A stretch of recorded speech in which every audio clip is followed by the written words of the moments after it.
ഓം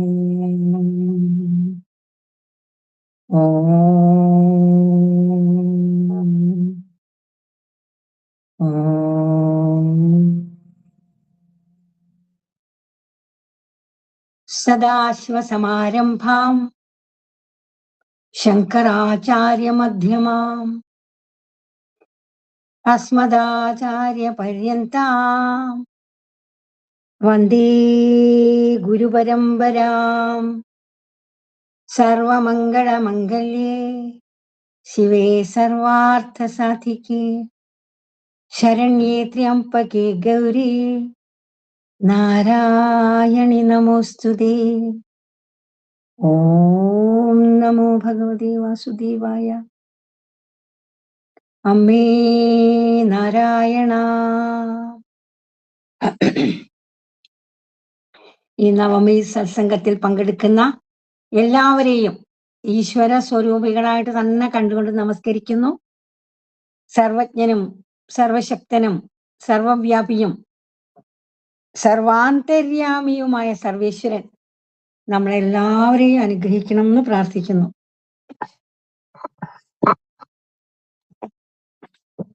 ഈശ്വരാനുഗ്രഹം സുകൃതം കൊണ്ട് നമുക്ക് ഇപ്പൊ ഒരു സത്സംഗം തരായി. സത്സംഗത്വേ നിസ്സംഗത്വം, നിസ്സംഗത്വേ നിർമോഹത്വം, നിർമോഹത്വേ നിശ്ചലതത്വം, നിശ്ചലതത്വേ ജീവൻ മുക്തി. സത്സംഗത്തിന്റെ മഹിമ എത്ര പറഞ്ഞാലും തീരില്ല. സത്തുക്കളായിട്ട് സജ്ജനങ്ങളുടെ കൂടെ ഇങ്ങനെ ഇരിക്കുമ്പോൾ തന്നെ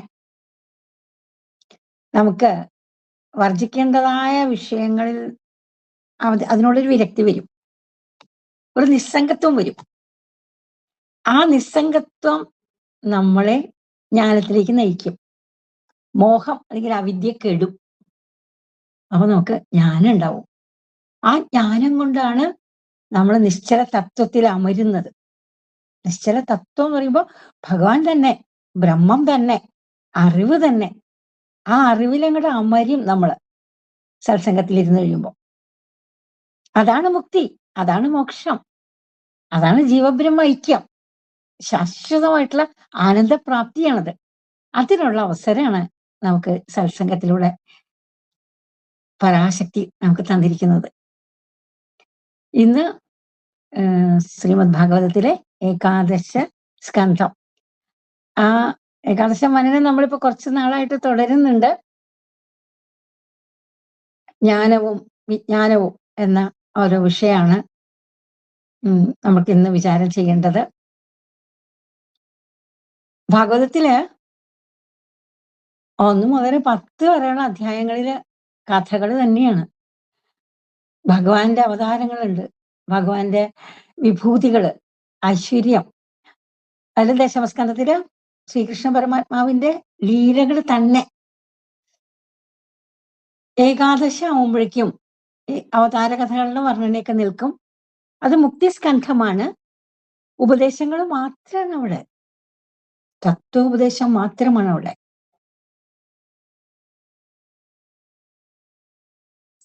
അതിൽ തന്നെ 7ാമത്തെ അധ്യായം മുതൽ 29ാമത്തെ അധ്യായം വരെ ഭഗവാൻ ബുദ്ധിസത്തമനായിട്ടുള്ള ഉദ്ധവർക്ക് കൊടുക്കുന്ന ഉപദേശങ്ങളാണ്. നോക്കൂ, ഇവിടെ ഉപദേശിക്കുന്നത് ഭഗവാൻ, ഉപദേശം കേൾക്കുന്നതോ ബുദ്ധിസത്തമനായിട്ടുള്ള ഉദ്ധവരെ.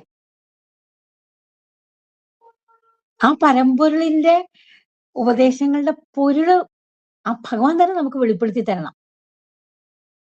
നമ്മളെ പോലുള്ള അല്പബുദ്ധികളായിട്ടുള്ള ആളുകൾക്ക് ഭഗവാന്റെ ഉപദേശങ്ങളൊക്കെ എങ്ങനെ ഉൾക്കൊള്ളാനാവുക?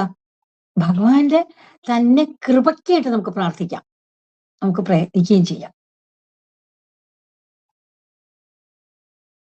ഭഗവാന്റെ അവതാര ലീലകളെല്ലാം കഴിഞ്ഞ് സ്വധാമത്തിലേക്ക് പുറപ്പെടാനുള്ള സമയമായി എന്നറിഞ്ഞ് ഉദ്ധവന് സങ്കടം സഹിക്കാനാവുന്നില്ല. ഉദ്ധവൻ പറയും, ഭഗവാനെ, അവിടുത്തെ ലീലകളെ വർണ്ണിച്ചുകൊണ്ടാണ് ഞാൻ ഈ മായയെ മറികടക്കാൻ ശ്രമിച്ചിട്ടുള്ളത്. അവിടുത്തെ തന്നെ കീർത്തിച്ചുകൊണ്ട്, സ്തുതിച്ചുകൊണ്ട്, വർണ്ണിച്ചുകൊണ്ട് ഞാൻ ഇത്ര കാലം കഴിച്ചു കൂട്ടി. ഇനി അതില്ലാതെ എനിക്ക് ഇവിടെ ഇരിക്കാൻ പറ്റില്ല. അവിടുന്ന് എന്നെ ഉപേക്ഷിച്ച് പോയാൽ എനിക്ക് സങ്കടം സഹിക്കാനാവില്ല. അവിടുത്തെ ആ വേർപാട് എനിക്ക് സഹിക്കാനാവില്ല. അതുകൊണ്ട് എന്നെ കൂടി കൊണ്ടുപോകണം എന്ന് പറയും. ആ സമയത്ത് ഭഗവാൻ പറയും, സ്വജനങ്ങളിലും ബന്ധുക്കളിലും ഉള്ള സ്നേഹവും ആ ഒട്ടലൊക്കെ മാറ്റി നിർത്തിയിട്ട് മനസ്സിനെ അങ്ങോട്ട് എന്നിൽ ലയിപ്പിക്കും. എന്നിൽ എന്ന് പറഞ്ഞാൽ പരമാത്മാവായ എന്നിൽ. അവിടെ ശ്രീകൃഷ്ണൻ ദേവകി പുത്രനല്ല, യശോദാ പുത്രനല്ല, രാധിക കൃഷ്ണനല്ല.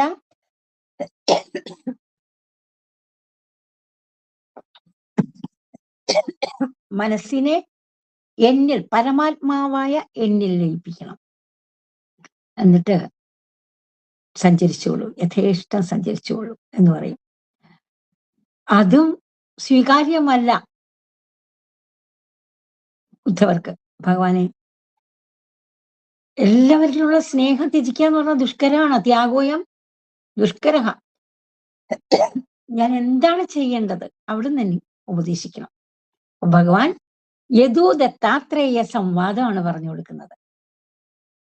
ഒരു കുട്ടിയെ പോലെ നിഷ്കളങ്കനായിട്ട് ആനന്ദിച്ചുകൊണ്ട് നടക്കുന്ന ദത്താത്രേയ മഹർഷി യദു മഹാരാജാവിന്റെ ചോദ്യങ്ങൾക്ക് ഉത്തരം പറയുന്നു. എങ്ങനെയാണ് ഇത്ര ആനന്ദിച്ചുകൊണ്ട് ഈ സംസാരത്തിൽ, ദുഃഖം നിറഞ്ഞ ഈ സംസാരത്തിൽ, അനിത്യം അസുഖം ആയിട്ടുള്ള ഈ ലോകത്ത് എങ്ങനെ അവിടുന്ന് ആനന്ദിച്ചുകൊണ്ട് നടക്കുന്നു എന്ന് ചോദിക്കും. എനിക്ക് 24 ഗുരുക്കന്മാരുണ്ട് എന്ന് പറയും. ആ ഗുരുക്കന്മാരുടെ കഥകളാണ് യദുവിന് വർണ്ണിച്ചു കൊടുക്കുന്നത്. അതാണ് ഉദ്ധവർക്ക് ഭഗവാൻ വർണ്ണിച്ച് കൊടുക്കുന്നത്. ഉദ്ധവരെ ഒരു നിമിത്തമാക്കിക്കൊണ്ട് നമ്മളോടെല്ലാവരോടുമാണ് ഉപദേശിക്കുന്നത്. പ്രപഞ്ചത്തിലെ ഓരോ ഘടകത്തിനെയും ഒരു ഗുരുവായിട്ട് സ്വീകരിക്കാമെങ്കിൽ വിനയാന്വിതമായ മനസ്സോടുകൂടി എല്ലാറ്റിനെയും നമസ്കരിച്ചുകൊണ്ട് ഈ ലോകത്ത് സഞ്ചരിക്കാമെങ്കിൽ നമുക്കും ദത്താത്രേയ മഹർഷി പോലെ അറിവ് കിട്ടും. നമുക്കും ഈ ജീവിതം ഒരു ഉത്സവം പോലെ കൊണ്ടാടാനാവും. അപ്പോൾ ഉദ്ധവര് ചോദിക്കും, അപ്പൊ ഈ ബദ്ധൻ എന്നുള്ള ഭാവം ഉണ്ടാവില്ല അല്ലെ? ആരാണ് ബദ്ധൻ? ആരാണ് മുക്തൻ? ഭഗവാൻ പറയും, ദേഹോഹം, ഈ ശരീരമാണ് ഞാൻ എന്ന് കരുതുന്നവൻ ബദ്ധൻ. ഞാൻ ആത്മാ എന്ന് തിരിച്ചറിയുന്നവൻ മുക്തൻ. എന്നിട്ട് സത്സംഗത്തിന്റെ മഹിമ പറഞ്ഞു കൊടുക്കും, ഭക്തിയോഗത്തിന്റെ മഹിമ പറഞ്ഞു കൊടുക്കും. അങ്ങനെ കേട്ട് കഴിയുമ്പോൾ ഉദ്ധവർ ചോദിക്കും, ഭഗവാനെ, ഈ വർണ്ണാശ്രമ ധർമ്മങ്ങളൊക്കെ അറിഞ്ഞാൽ കൊള്ളാം. കാരണം ധർമ്മം നിഷ്കാമമായിട്ട് ചെയ്തു കഴിയുമ്പോഴാണല്ലോ അന്ധകരണം ശുദ്ധമാവണത്. അപ്പോഴാണല്ലോ ജ്ഞാനം ഉദിക്കുന്നത്. ആ ജ്ഞാനം കൊണ്ടാണല്ലോ മുക്തി കിട്ടുന്നത്. അപ്പോ എനിക്ക് ആ ധർമ്മത്തിനെ കുറിച്ചാണ് അറിയേണ്ടത്. ഭഗവാൻ ബ്രാഹ്മണ, ക്ഷത്രിയ, വൈശ്യ, ശൂദ്ര 4 വർണ്ണങ്ങളിലെയും ബ്രഹ്മചാരി, ഗൃഹസ്ഥൻ, വാനപ്രസ്ഥൻ, സന്യാസി 4 ആശ്രമങ്ങളിലെയും ധർമ്മം പറഞ്ഞു കൊടുക്കും, വിശദമായിട്ട് പറഞ്ഞു കൊടുക്കും. എന്നിട്ട് ഉദ്ധവരോട് പറയും, ഉദ്ധവരെ, ഈ വർണ്ണാശ്രമധർമ്മങ്ങൾ, അവനവന്റെ ധർമ്മങ്ങൾ ഫലാപേക്ഷയില്ലാതെ ആരാണോ അനുഷ്ഠിക്കുന്നത്, അവന് കൊണ്ടുവന്ന വാസനകൾ ക്ഷയിപ്പിക്കാനും പറ്റും, പുതിയ വാസനകളൊന്നും ആർജിക്കാതിരിക്കാനും സാധിക്കും. അവന്റെ അന്ധക്കരണം ശുദ്ധാവും. ആ ശുദ്ധമായ അന്ധകരണത്തില് ജ്ഞാനം പ്രകാശിക്കും. ജ്ഞാനാദേവതു കൈവല്യം. ആ ജ്ഞാനം കൊണ്ട് അവന് മുക്തി കിട്ടും. അതുകൊണ്ട് ഫലാപേക്ഷയില്ലാതെ അവനവന് നിക്ഷിപ്തമായിട്ടുള്ള കർത്തവ്യകർമ്മങ്ങൾ ചെയ്തുകൊള്ളും. എന്നിട്ട് ഭഗവാൻ തുടരുകയാണ് ഉപദേശം. ആ ഉപദേശം ആണ് നമുക്ക് ഇന്ന് ഇവിടെ വിചാരം ചെയ്യേണ്ട ഭാഗം. ഭഗവാൻ പറയും, ഉദ്ധവരെ, ഈ പ്രപഞ്ചം സത്യം എന്ന് കരുതുന്നതാണ് അജ്ഞാനം.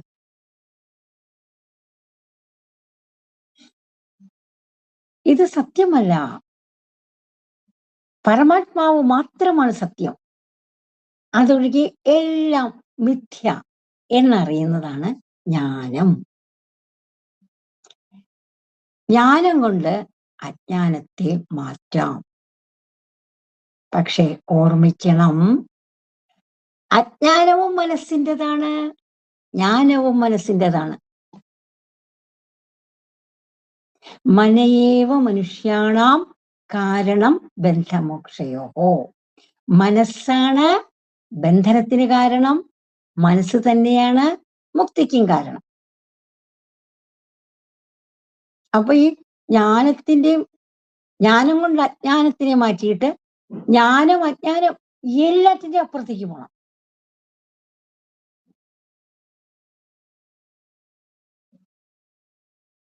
ആ സമയം നമുക്ക് ശ്രീരാമകൃഷ്ണദേവന്റെ ആ ഉദാഹരണം ഓർമ്മിക്കാം. കാലിലൊരു മുള്ള് കയറിയിട്ടുണ്ടെങ്കിൽ ആ മുള്ളിനെ വേറൊരു മുള്ള് കൊണ്ട് എടുത്ത് കളയണം, 2 മുള്ളും കളയണം. അതുപോലെയാണ് മനസ്സുകൊണ്ട് തന്നെ മനസ്സില്ലാതെ ആവണം. മനസ്സ് തന്നെ മനസ്സിന്റെ ഉറവിടത്തെ കണ്ടെത്തി അവിടെ ലയിക്കണം.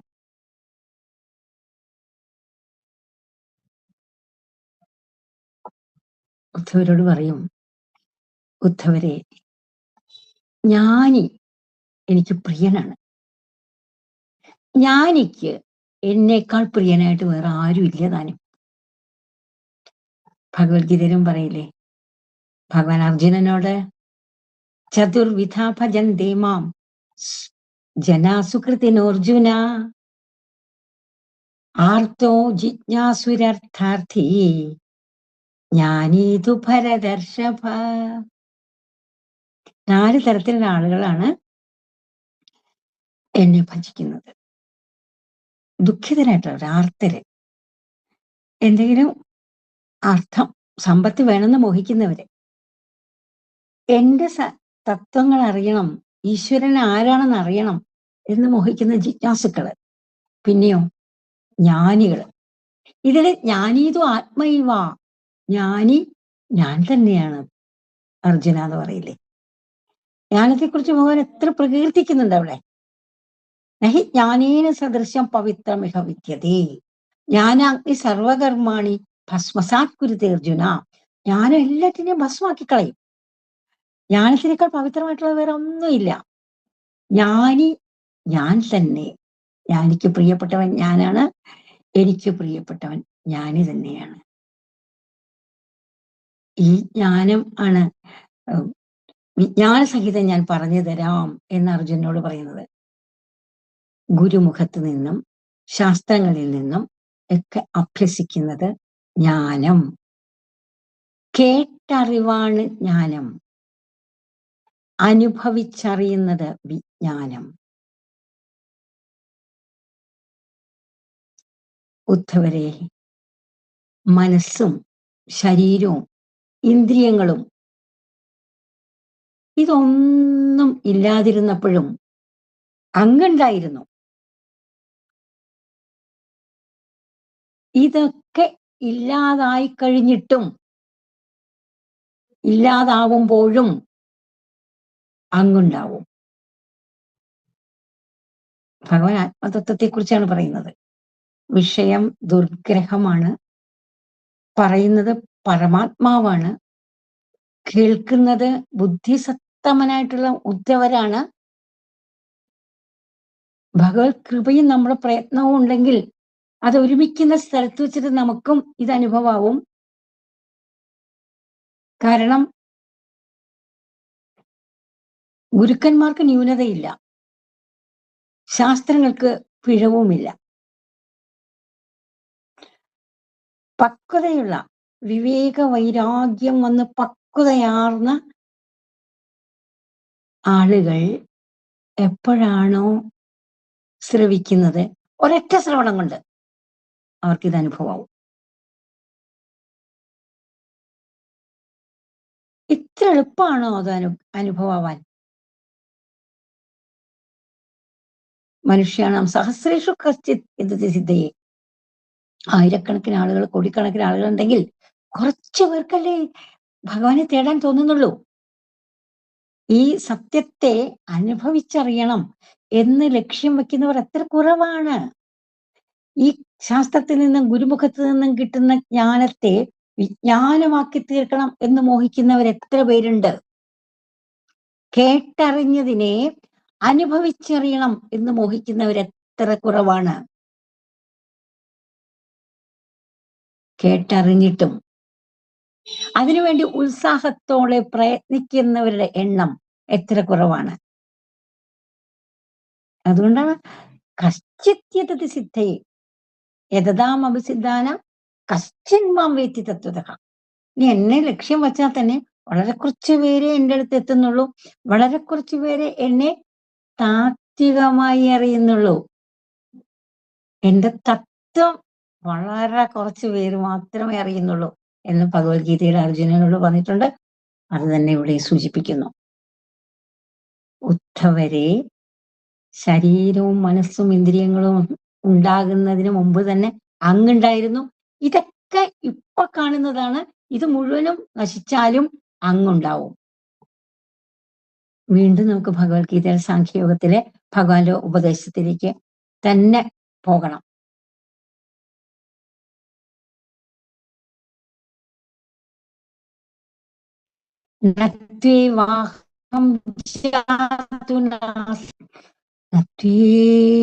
വയമതപ്പരം.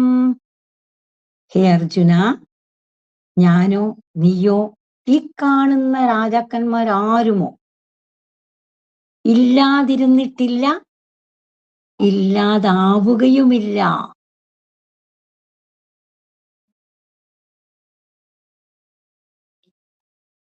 അർജുനനും ദേഹബുദ്ധിയാണ്. ഞാൻ എൻ്റെ പിതാവ് മകനെ കൊല്ലേണ്ടി വരുമല്ലോ, ഗുരുക്കന്മാരെ കൊല്ലേണ്ടി വരുമല്ലോ, സുഹൃത്തുക്കളെ ബന്ധുക്കളെയൊക്കെ കൊല്ലേണ്ടി വരുമല്ലോ എന്നോർത്ത് ധർമ്മ സമ്മൂഢ ചേതസ്സായിട്ട് ശോക സംവിഘ്ന മാനസനായിട്ട് ഇരിക്കുകയാണ് തീർത്ഥത്തില്. ആ ആളോടാണ് ഈ ആത്മതത്വം ഉപദേശിക്കുന്നത്. ഇക്കാണുന്നവരാരും ഞാനും നീയും ഇല്ലാതിരുന്നിട്ടില്ല, ഇല്ലാതാവുകയുമില്ല. അത് തന്നെ ഉദ്ധവരോടും പറയും. ഉദ്ധവ ഗീതയാണിത്. ഭഗവാന്റെ വാക്ക് ഗീതയാണല്ലോ. അങ്ങ് ആത്മാ, അതാണ് അറിയേണ്ടത്. പരമാത്മാ മാത്രം സത്യം. അത് എന്നുമുള്ളത്. ഉണ്ടായി നിലനിന്ന് നശിക്കുന്നത് അസത്ത് എന്നതിന് പറയുക. സത്തല്ലാതെ. നാസത്തെ വിദ്യതോ ഭാവോ നാഭാവോ വിദ്യതേ സത ഉഭയോരപി ദൃഷ്ടോന്തസ്തനയോ തത്വദർശിഭി. സാഖ്യയോഗത്തിലെ ആ വരികൾ തന്നെ ഓർമ്മ വേണം. ഉണ്മയ്ക്ക് ഇല്ലായ്മയില്ല. ഉള്ള വസ്തു ഒരിക്കലും നശിക്കില്ല. ഉള്ളത് എന്ന് പറഞ്ഞാൽ 3 കാലത്തും ഉള്ളത് സത്യം, ഈശ്വരൻ, ബ്രഹ്മം, ബോധം. അതിനില്ലായ്മയില്ല. ഇല്ലാത്ത വസ്തുവിന് ഉണ്മയുമില്ല. ഇല്ലാത്ത വസ്തു എന്ന് വെച്ചാൽ ഇതിനു മുമ്പ് ഉണ്ടായിരുന്നില്ല, കുറച്ച് കഴിയുമ്പോൾ ഇല്ലാണ്ടാവും, ഇടയ്ക്ക് ഇത്തിരി കാണുന്നത്, അത് അസത്ത്. ഇപ്പൊ ശരീര മനോബുദ്ധികളൊക്കെ ആ ബോധത്തിൽ കാണുന്നത് മാത്രമാണ്. ആത്മാവിൽ പരമാത്മാവിൽ പ്രകടമാകുന്നത് മാത്രമാണ്. ഇതാണ് അറിയേണ്ടത്. അതുകൊണ്ട് പരമാത്മതത്വത്തെയാണ് അറിയേണ്ടത്. അതിനെയാണ് അറിഞ്ഞ് അനുഭവിക്കേണ്ടത്. അത് കേൾക്കുമ്പോൾ ഉദ്ധവര് പറയും, ഭഗവാനെ, ഈ സംസാര കൂപം പൊട്ടക്കിണറ്റിൽ കിടക്കുകയാണ് ഞാൻ. ഒരു തുള്ളി വെള്ളമില്ല, ഇരുട്ടാണ്, ആരും സഹായത്തിനില്ല.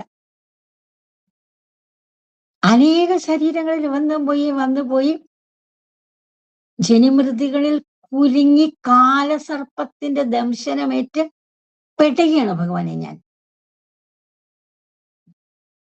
അങ്ങയുടെ വാക്കുകളാണ് എനിക്ക് അമൃത്. ആ വചനാമൃതം കൊണ്ട് എന്നെ അനുഗ്രഹിക്കണം. മോക്ഷതത്വം എനിക്ക് ഉപദേശിക്കണം. മോക്ഷാനുഭൂതി എനിക്ക് വേണം. എനിക്കത് അനുഭവമാവണം. അത് പറഞ്ഞു തരാൻ അങ്ങ് മാത്രമേ യോഗ്യനായിട്ടുള്ളൂ. അങ്ങയുടെ പാതാരവിന്ദങ്ങളെ ഞാൻ ശരണം പ്രാപിക്കണം ഭഗവാനെ. ഭഗവാൻ ഉദ്ധവർക്ക് കൂടുതൽ വിശ്വാസം വരാൻ, ദൃഢമായിട്ടുള്ള വിശ്വാസം വരാനായിട്ട് ഭീഷ്മ പിതാമഹന്റെ വാക്കുകളാണ് പറഞ്ഞു കൊടുക്കുന്നത്. ഭഗവാൻ പറയും, ഉദ്ധവരെ, കുരുക്ഷേത്ര യുദ്ധം കഴിഞ്ഞ് പാണ്ഡവര് ജയിച്ചു. യുധിഷ്ഠിരൻ ആണ് സിംഹാസനത്തിൽ ആരൂഢനാവേണ്ടത്. ആ സമയത്ത് യുധിഷ്ഠിരന് ഒരു വിഷാദം. അർജുനന് യുദ്ധം തുടങ്ങുന്നതിന് മുമ്പ് വിഷാദം ഉണ്ടായില്ലേ? അത് യുധിഷ്ഠിരന് യുദ്ധം കഴിഞ്ഞപ്പോഴാണ് ഉണ്ടായത്. ഈ യുദ്ധത്തിന് കാരണക്കാരൻ ഞാനാണ്. കൗരവരെ മുഴുവനും വധിക്കാൻ കാരണം ഞാനാണ്. ഈ ഹസ്തിനപുരത്തെ സ്ത്രീകളെല്ലാം ഇങ്ങനെ വിധവകളായി തീരാൻ കാരണം ഞാനാണ്. അഭിമന്യുവിന്റെ മരണത്തിന് കാരണം ഞാനാണ്. പാഞ്ചാലിയുടെ 5 പുത്രന്മാരുടെയും മരണത്തിന് കാരണം ഞാനാണ്. എനിക്ക് ഈ ദുഃഖത്തിൽ നിന്ന് ഒരിക്കലും മോചനമില്ല. അതുകൊണ്ട് എനിക്ക് സിംഹാസനത്തിൽ ഇരിക്കാൻ അർഹതയില്ല, ആഗ്രഹമില്ല. ഞാനിതെല്ലാം ഉപേക്ഷിച്ച് പോവുകയാണ്. ഇതാണ് യുധിഷ്ഠിരന്റെ വാക്കുകൾ. ഇത് കേൾക്കുമ്പോൾ സഹോദരന്മാർക്ക് ദേഷ്യം വരും.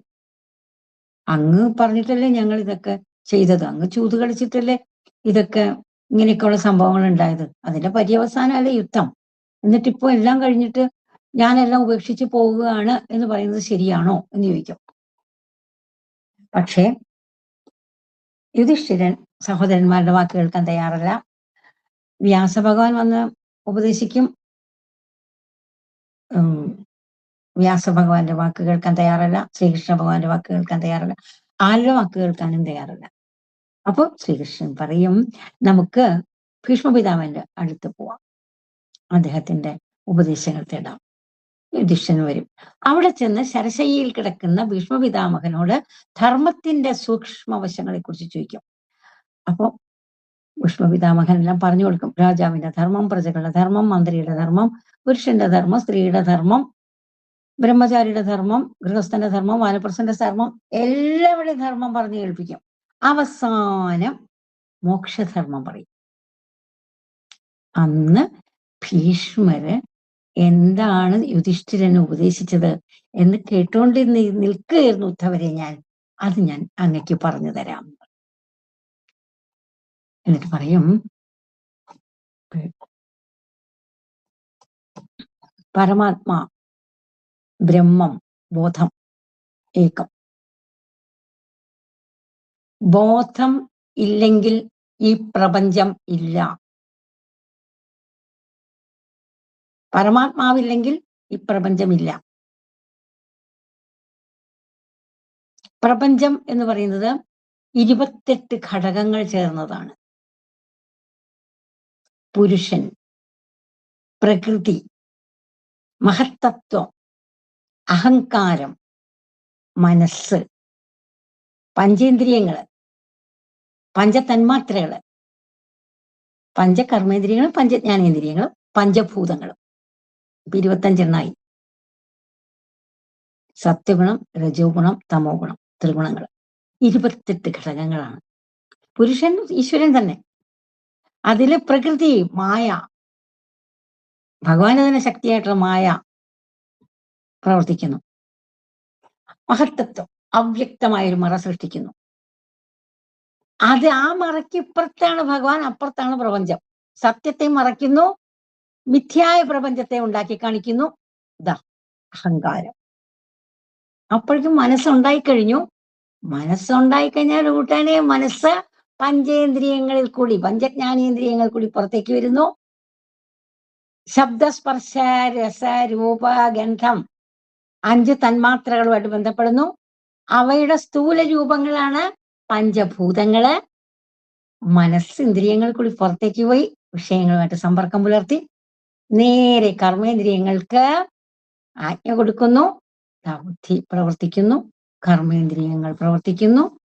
കർമ്മമയമായ ഈ പ്രപഞ്ചം പ്രകടമാകുന്നു. ഓർമ്മിക്കുക, പരമാത്മതത്വത്തിൽ 28 ഘടകങ്ങൾ അല്ലെങ്കിൽ തത്വങ്ങൾ ചേർന്നാണ് ഈ പ്രപഞ്ചമുണ്ടായിരിക്കുന്നത്. പരമാത്മാവ് സത്യം. പ്രപഞ്ചം എന്ന് പറയുന്നത് ഇതില് സൂപ്പർ ഇമ്പോസ്ഡ്, ആരോപിച്ചിരിക്കുകയാണ്. രജ്ജു സർപ്പം ഭ്രാന്തി പോലെ. കയറ് സത്യം. പക്ഷെ അരണ്ട വെളിച്ചത്തിൽ അത് പാമ്പാണെന്ന് നമുക്ക് തോന്നുന്നത് വെറും ഭ്രമം, ഭ്രാന്തി, വെറുത്തി തോന്നലാണ്. അവിടെ പാമ്പില്ല, പാമ്പുണ്ടായിട്ടില്ല. സൂക്ഷിച്ചു നോക്കിയാൽ നല്ല വെളിച്ചത്തിൽ നോക്കിയപ്പോ കയറാണെന്ന് കണ്ടു. പാമ്പ് ഉണ്ടായിട്ടില്ല, പാമ്പ് വന്നത് പോയതുമല്ല, ഒന്നുമല്ല, വെറുതെ ഒരു ഭ്രമം. അതുപോലെ പരമാത്മതത്വത്തിലെ ആരോപിച്ചതാണത്, ഒരു ഭ്രമം. നാമരൂപങ്ങളെല്ലാം ഭ്രമം, അതിൽ പ്രകടമായതാണ്. അപ്പൊ ഈ പരമാത്മ തത്വത്തിൽ നിന്ന് ഈ 28 ഘടകങ്ങളെ നീക്കി നിർത്തിയാൽ എന്താണ് അവശേഷിക്കുന്നത്? പരമാത്മാവ് മാത്രം. അതാണ് സത്യം, അതാണ് സത്യവസ്തു, അതാണ് എന്നുമുള്ളത്. ഇതറിയാൻ 4 പ്രമാണങ്ങളാണുള്ളത്. പ്രത്യക്ഷം, അനുമാനം, ശ്രുതി, ഐതിഹ്യം. 4 പ്രമാണങ്ങൾ കൊണ്ട് നമുക്കിതറിയാം. പ്രത്യക്ഷം നമ്മൾ കാണുന്നുണ്ടല്ലോ, ഉണ്ടായി നിലനിന്ന് നശിക്കുന്നു. ഉണ്ടായി നിലനിന്ന് നശിക്കുന്ന വസ്തുക്കൾ ഒന്നും സത്യമല്ല. സത്യം 3 കാലത്തിലും നശിക്കാതെ നിൽക്കുന്ന വസ്തു, പരമാർത്ഥ വസ്തു, അതാണ് സത്യം. പ്രത്യക്ഷ അനുഭവമാണ് നമ്മളെ. പിന്നെ നമുക്ക് അനുമാനിക്കാം. ഈ പ്രപഞ്ചം എന്ന് പറയുന്നത് ഒരു കാര്യമാണ്. ഏത് കാര്യത്തിനും ഒരു കാരണം ഉണ്ടാവും. ഈ പ്രപഞ്ചത്തിന് കാരണം അനുമാനിക്കുകയാണെങ്കിൽ ഏകമേവ സദനേക കാരണം, കാരണാന്തര നിരാസ കാരണം, കാര്യകാരണ വിലക്ഷണദ്വയ സ്വയം ബ്രഹ്മതത്വം. ഏകമേവ സദാനേക കാരണം. വിവേക ചൂടാമണിയില് ബ്രഹ്മതത്വത്തിനെ കുറിച്ച് ശങ്കരാചാര്യസ്വാമികൾ പറഞ്ഞിരിക്കുന്നതാണ്. ഏകമേവ, ഒരേ ഒരു സത്യവസ്തു, പരമാത്മാ ബോധം, അതാണ് ഈ അനേകം നാനാത്വ പ്രപഞ്ചത്തിന് കാരണമായിരിക്കുന്നത്. അതാണ് കാരണം. കാര്യം പ്രപഞ്ചം. പ്രപഞ്ചം കാര്യമാണെങ്കിൽ അതിന്റെ കാരണം സർവേശ്വരൻ. സർവേശ്വരന്റെ കാരണം ഇല്ല. അത് കാര്യകാരണ വിലക്ഷണം. അതിന് കാര്യമില്ല, കാരണമില്ല, ഒന്നുമായിട്ട് ബന്ധമില്ല.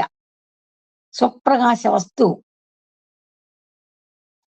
അപ്പൊ ഈ കാര്യത്തിനെ കണ്ട് നമ്മൾ അനുമാനിക്കണം, ഇതിനേതോ ഒരു കാരണമുണ്ട് എന്ന്. പിന്നെ ശ്രുതി പ്രമാണമാണ്. വേദത്തിൽ പറയുന്നു, നേഹനാനാസ്തി കിഞ്ചന, ഇവിടെ പലതില്ല,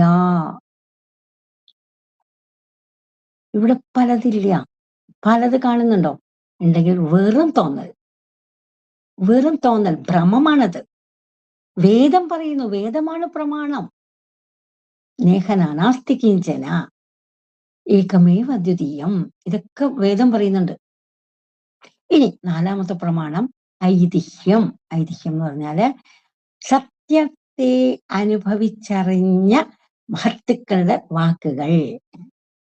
ഈ 4 കാര്യങ്ങൾ കൊണ്ട് നമുക്ക് പരമാത്മാ ഏകം, അതിൽ നിന്ന് പ്രകടമാകുന്നതാണ് നാമരൂപങ്ങള്. പ്രപഞ്ചം എന്ന് പറയുന്നത് 28 ഘടകങ്ങൾ ചേർന്നതാണ്. ഇത് സത്യമല്ല, ഇത് മിഥ്യയാണ്. ഇത് തിരിച്ചറിഞ്ഞാൽ ജ്ഞാനമായി. ഇത് തിരിച്ചറിഞ്ഞ് ആ പരമാർത്ഥ വസ്തുവിനെ അനുഭവിച്ചറിഞ്ഞാൽ അത് വിജ്ഞാനമായി.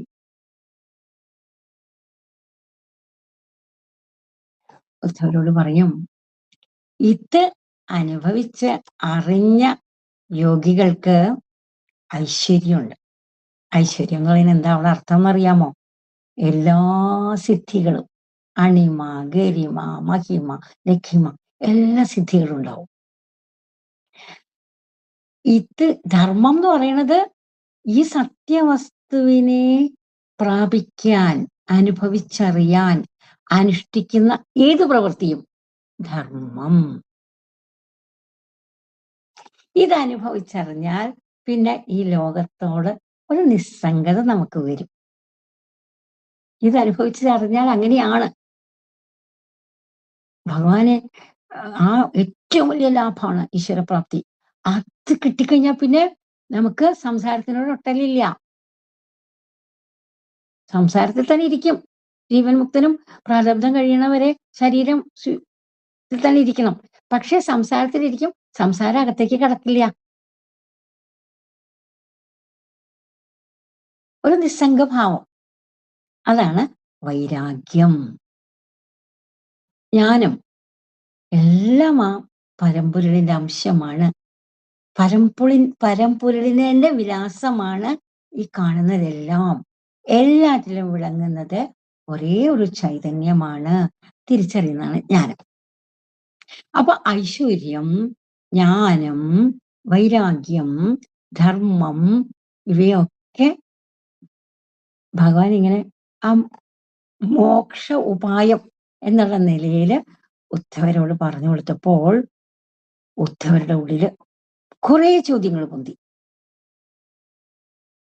ഉദ്ധവർ ചോദിക്കും, ഭഗവാനെ, യമം എന്താണ്? നിയമം എന്താണ്? ശമം എന്താണ്? ദമം എന്താണ്? തിദിക്ഷ എന്താണ്? ദാനം എന്താണ്? ശൗര്യം എന്താണ്? ധൃതി എന്താണ്? ബലം എന്താണ്? ഭഗം എന്താണ്? സുഖം എന്താണ്? ദുഃഖം എന്താണ്? നരകം എന്താണ്? സ്വർഗം എന്താണ്? ഗുണം എന്താണ്? ദോഷം എന്താണ്? പണ്ഡിതനാരാണ്?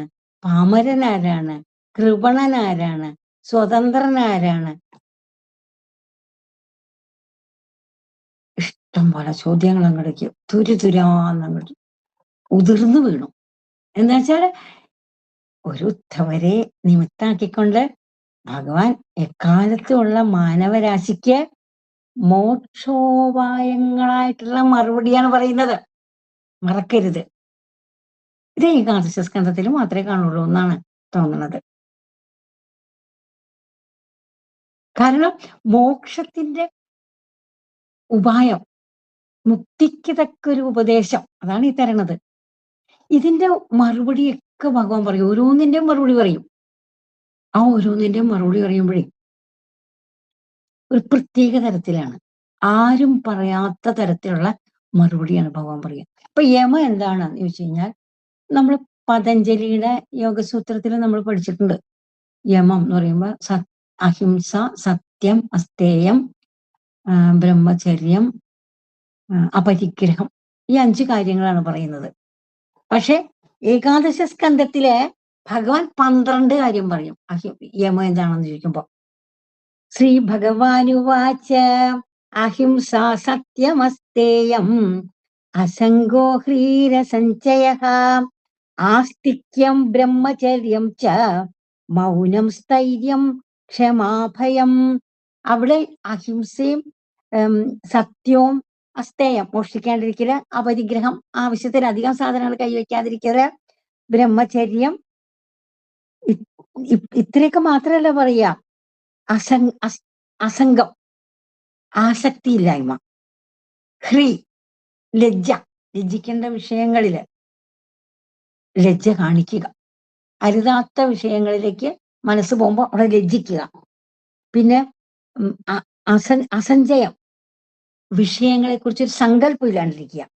ആസ്തിക്യം, ശാസ്ത്രത്തിൽ വിശ്വാസം ഉണ്ടായിരിക്കുക. പിന്നെ മൗനം, വാക്കിനെ അടക്കുക. സ്ഥൈര്യം, ഉറപ്പ്,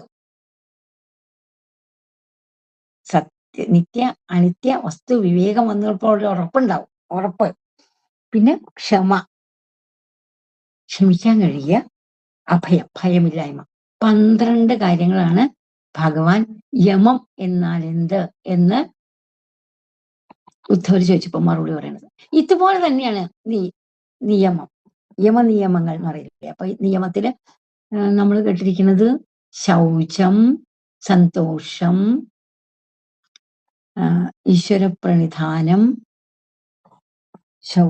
ഭഗവാൻ അവിടെയും 12 പറയും. 12 പറയും. ശൗചം, ജപസ്തപോ ഹോമ, ശ്രദ്ധാദിത്യം മദർച്ചനം, തീർത്ഥാടനം, പരാർത്ഥേഹം, തുഷ്ടി, ആചാര്യസേവനം. ശൗചവും ജപം പറയും, തപസ്, ഹോമം, ശ്രദ്ധ, അതിഥികളെ സൽക്കരിക്കുക, അർച്ചനം ചെയ്യുക, തീർത്ഥാടനം ചെയ്യുക, പരന് ഉപകാരങ്ങൾ ചെയ്യുക, സന്തോഷമായിട്ടിരിക്കുക, ആചാര്യനെ സേവിക്കുക. ഇങ്ങനെ 12 കാര്യങ്ങളാണ് പറഞ്ഞു കൊടുക്കുന്നത്. അതുപോലെ തന്നെ ശമം, മനസ്സിനെ നിയന്ത്രിക്കുക. ദമം, ഇന്ദ്രിയങ്ങളെ നിയന്ത്രിക്കുക. അതിൽ തന്നെ ധൃതിയുണ്ട്. ജിഹ്വ, നാവിനെയും ശരീരത്തെയും. ഉപസ്ഥം, ജനനേന്ദ്രിയം, ഇതിനെയൊക്കെ നിയന്ത്രിക്കുക. എന്താണ് ബലം? അറിവിന്റെ ബലമാണ് ഏറ്റവും വലിയ ബലം. എന്താണ് സുഖം? സുഖദുഃഖങ്ങൾക്ക് അതീതമായിരിക്കുന്നത്. സുഖദുഃഖങ്ങൾ തമ്മിൽ ഒരു ഭേദവും കാണാതെ സുഖദുഃഖങ്ങൾക്ക് അതീതമായിരിക്കുന്നതാണ് സുഖം. എന്താണ് ദുഃഖം? വിഷയങ്ങളുടെ ഉള്ള താല്പര്യം, അതാണ് ദുഃഖം. എന്താണ് തിതിക്ഷ? പ്രാരബ്ധവശാൽ നേരിടേണ്ടി വന്നവയും ലോക മംഗളത്തിന് വേണ്ടി പ്രവർത്തിക്കുമ്പോൾ നേരിടേണ്ടി വരുന്നതും ആയിട്ടുള്ള ദുഃഖങ്ങളെ, ക്ലേശങ്ങളെ യാതൊരു പരാതിയില്ലാതെ സഹിക്കുക. അതാണ് തിതിക്ഷ. എന്താണ് സ്വർഗം ചോദിക്കും. സത്യഗുണം നിറഞ്ഞ അന്ധക്കരണമാണ് സ്വർഗം. എന്താണ് നരകം? തമസ് നിറഞ്ഞ അന്ധക്കരണമാണ് നരകം. എന്താണ് ഭഗം? ഇതുള്ള ചോദ്യമാണ്. നമ്മൾ ഭഗവാൻ, 6 ഗുണങ്ങളുള്ള ആളാണ് ഭഗവാൻ എന്ന് കേട്ടിട്ടില്ലേ? ഐശ്വര്യം, വീര്യം, യശസ്, ശ്രീ, ജ്ഞാനം, വൈരാഗ്യം. ഈ 6 ഗുണങ്ങളുള്ള 6 ഗുണങ്ങളെയാണ് ഭഗം എന്ന് പറയുന്നത്. ആരാണ് പണ്ഡിതൻ ചോദിക്കും ഉദ്ധവരെ. ഭഗവാൻ പറയും, ബന്ധമോക്ഷങ്ങളുടെ ഭേദം അറിയുന്നവനാണ് പണ്ഡിതൻ. ആരാണ് ദരിദ്രൻ ചോദിക്കും. എല്ലാം ഉണ്ട് എന്നിട്ട് തൃപ്തിയില്ലാത്തവൻ, അവനാണ് ദരിദ്രൻ. ആരാണ് സ്വതന്ത്രൻ? ഒരു ബന്ധനവും ഇല്ലാത്തവൻ, മുക്തൻ, ജീവൻ മുക്തൻ, അവനാണ്. എന്താണ് ഗുണം, എന്താണ് ദോഷം ചോദിക്കും. വളരെ രസകരമായിട്ടുള്ള ഒരു മറുപടിയെ ഭഗവാൻ പറയുക. എന്തിനാ ഉദ്ധവരെ ഈ എല്ലാറ്റിന്റെയും ഗുണദോഷങ്ങൾ അറിയാൻ പോകുന്നത്? ഈ ഗുണദോഷങ്ങളെ കുറിച്ച് ഇത്രയധികം വിചിന്തനം ചെയ്യുവാണെങ്കിൽ ലോകത്തിൽ തന്നെ കുടുങ്ങിക്കിടക്കുകയുള്ളൂ അങ്ങ്. ഗുണദോഷങ്ങൾക്ക് അപ്പുറത്തേക്ക് കിടക്കണം. ത്രിഗുണാതീതനാവണം. അതാണ് ഗുണം. ഗുണദോഷങ്ങൾക്ക് ഭേദം കൽപ്പിച്ച് ഇരിക്കുന്നത് ദോഷം. അതുകൊണ്ട് ഗുണദോഷങ്ങൾക്ക് അതീതനായിട്ട് ആ പരമാത്മ തത്വത്തെ തന്നെ അറിഞ്ഞ് അമർന്ന് ആനന്ദാനുഭൂതിയിൽ തന്നെ രമിക്കണം. ശ്രീനാരായണ ഗുരുദേവൻ പാടില്ലേ, അണു അറിവിൻ മഹിമാവിലംഗമില്ലാതണയും അനേകവും അന്നു പൂർണ്ണമാകും അനുഭവിയാതറിവീല അഹം ചിത്ഘനമിതു മൗനഘന അമൃതാപ്തി. ഈ അണുവായിട്ടുള്ള ജീവൻ പരമാത്മ തത്വത്തെ അറിയണം. ഗുരുമുഖത്ത് നിന്നും ശാസ്ത്രങ്ങളിൽ നിന്നും കിട്ടിയ ജ്ഞാനം അനുഭവജ്ഞാനമാവണം, വിജ്ഞാനമാവണം. അതെപ്പോഴാണാവുക? അനുഭവിയാതറിവീല. അനുഭവിക്കണം. അനുഭവിക്കാതെ അതറിയാൻ പറ്റില്ല. അനുഭവിക്കുമ്പോൾ നമ്മൾ എന്താ അറിയുന്നത്? അത് മൗന ഘന അമൃത അബ്ധി. ശ്രീനാരായണ ഗുരുദേവന്റെ സംഭാവനയാണ് ഭാഷയ്ക്ക്. മൗനമാണത്. മൂകാസ്വാദനവത് എന്ന് പറയില്ലേ? പരമാത്മതത്വത്തെ അറിയുമ്പോഴുള്ള നിർവൃതി. മൂകൻ എന്തെങ്കിലും ആസ്വദിച്ചപ്പോ തേൻ ഒഴിച്ചു കൊടുത്തു മൂകന്റെ നാവില്. അവൻ തേൻ കുടിച്ചിട്ട് എങ്ങനെയുണ്ടെന്ന് ചോദിച്ചാൽ എങ്ങനെയാ ആസ്വാദനം നമ്മളെ അറിയിക്കുക? മൂകൻ, വാക്കുകളില്ലല്ലോ. അതുപോലെയാണ് ഈ ആനന്ദാനുഭൂതി. ജ്ഞാനം വിജ്ഞാനമായി കഴിയുമ്പോൾ അതാണ് മൗന ഘന അമൃത അബ്ധി. മൗനമായിട്ടുള്ള ഘന അമൃതമായിട്ടുള്ള ഒരു കടലാണത്, അമൃത സമുദ്രം. പിന്നെ അവിടെ ഭേദമില്ല, ഭേദബുദ്ധിയില്ല.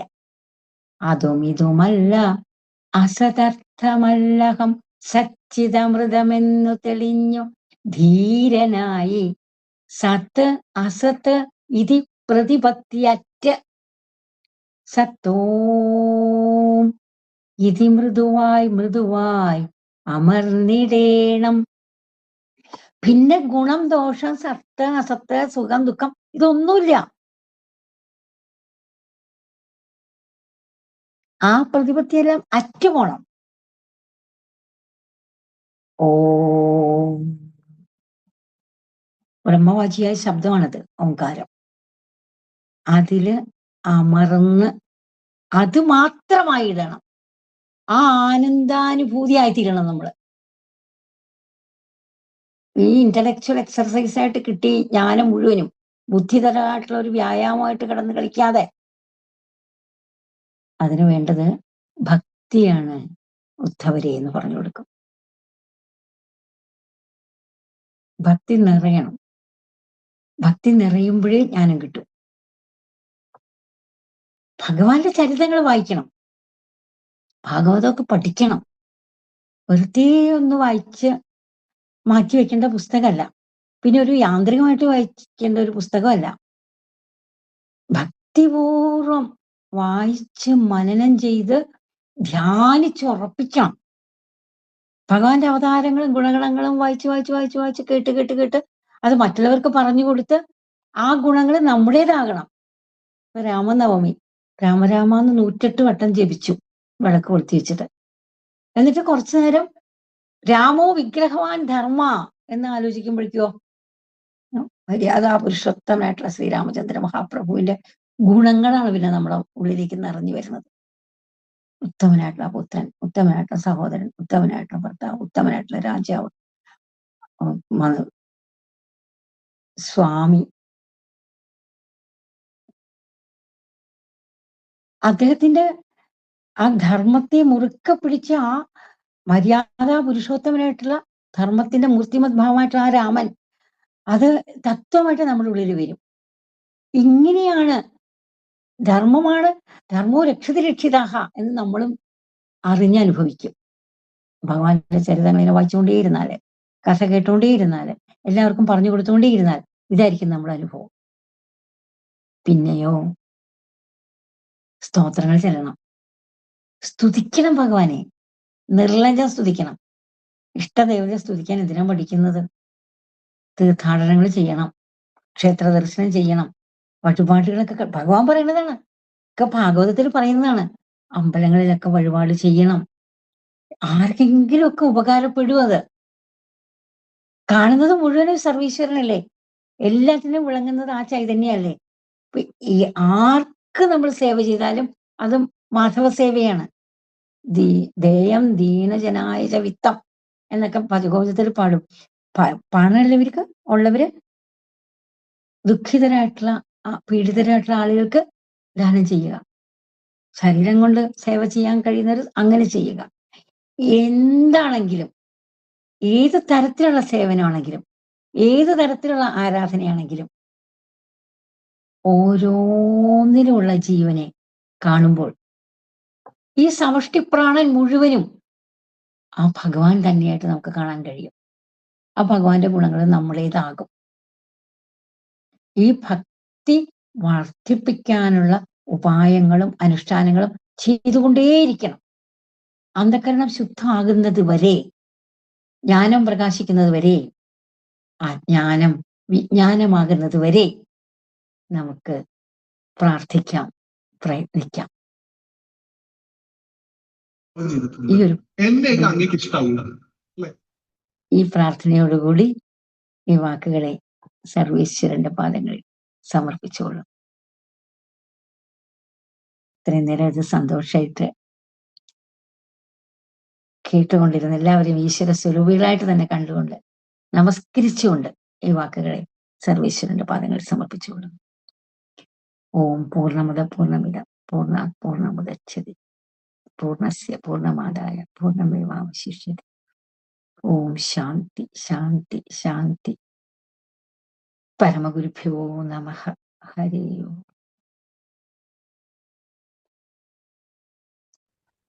ഒരു സംശയം, അതായത് നമ്മുടെ ഭഗവാൻ കൃഷ്ണൻ എന്ന് പറഞ്ഞാല് ഈ ലോകത്തെ നിലനിർത്തുന്ന ആളാണ്. അപ്പോ അദ്ദേഹം സത്വഗുണപ്രധാനിയാണെന്ന് കേട്ടിട്ടുണ്ട്. അപ്പൊ ഈ ലോകം നിലനിർത്തുന്നത് സത്വഗുണമാണ് എന്ന് വേണ്ടേ അപ്പൊ അതിൽ നിന്ന് അനുമാനിക്കാനായിട്ട്? പരമാത്മാവിന് 3 തരത്തിലാണ് പരമാത്മാവ് സൃഷ്ടി സ്ഥിതി സംഹാരവും നടത്തുന്നത്. സൃഷ്ടിക്കുമ്പോൾ ബ്രഹ്മാവ് രജസ് വേണം, പരിപാലിക്കുമ്പോൾ സ്ഥിതി, അതിന് സത്വഗുണം വേണം. അതുകൊണ്ടാണ് മഹാവിഷ്ണുവിനെ സത്വഗുണമൂർത്തിയായിട്ട് കണക്കാക്കുന്നത്. സംഹരിക്കുമ്പോൾ ശിവൻ തമോഗുണപ്രധാനി. അപ്പൊ പരിപാലിക്കാൻ മഹാവിഷ്ണുവിന് സത്വഗുണം തന്നെ വേണം. അദ്ദേഹം സത്വഗുണമൂർത്തിയാണ്. ആ അവതാരം കൃഷ്ണാവതാരം എന്ന് പറയാം. പക്ഷെ ഇവിടെ നമുക്ക് ശ്രീകൃഷ്ണ പരമാത്മാവാണ്, പൂർണ്ണ പുണ്യാവതാരമാണ്. അപ്പൊ പരമാത്മ തത്വമായിട്ടാണ് ഭഗവാൻ ഈ മുക്തി സ്കന്ധത്തിലെ ഉപദേശങ്ങൾ കൊടുത്തുകൊണ്ടിരിക്കുന്നത്.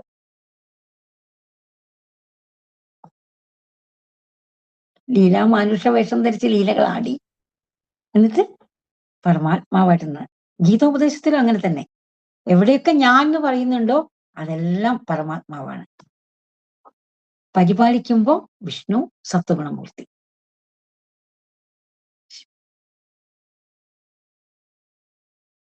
അതെ അതെ. അപ്പോ ഞാനിങ്ങനെ ഈ നാരായണീയത്തില് വായിച്ചിട്ടുണ്ട്. അതായത് ആരൊക്കെയോ തപസ് ചെയ്യുമ്പോൾ നാരദര് അവരെ കണ്ട് എന്താണ് നേരെ മോക്ഷം ഉപദേശിച്ചു. അപ്പൊ അങ്ങനെ ഏതോ രാജാക്കന്മാർക്ക് നാരദനോട് വിദ്വേഷമായി. അപ്പൊ അങ്ങനെയൊക്കെ. അപ്പോ ഈ പ്രപഞ്ചത്തെ നിലനിർത്തുന്നത് സത്വഗുണം കൊണ്ടാണ്.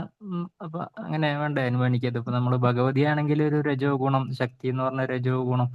അപ്പോ എന്താ ഇപ്പൊ സൃഷ്ടി, അതായത് ഒരു പുരുഷൻ പ്രകൃതി എന്ന് പറഞ്ഞാൽ അമ്മ, അത് രജോ ഗുണം. സത്വഗുണം നിലനിർത്താനായിട്ട് ഭഗവാൻ പ്രപഞ്ചം നിലനിർത്താനായിട്ട് ഭഗവാൻ സത്വഗുണം ഉപയോഗിക്കുന്നു. അങ്ങനെ ഉണ്ട് അനുമാനിക്കാൻ. പക്ഷെ പരാശക്തിയായിട്ട് പറയുമ്പോ കാര്യകാരണ വിനിർമുക്ത എന്നാണ്. അപ്പോ പരമാത്മാവ് തന്നെയാണ്. അതിന്റെ പേര് കൊടുത്തിരിക്കുന്നതാണ് ഇപ്പൊ പരാശക്തിന്ന്. പുരുഷൻ പ്രകൃതി എന്ന് പറയുമ്പോൾ പുരുഷൻ പരമാത്മാവും, പ്രകൃതി എന്ന് പറയുമ്പോൾ മായയാണ്.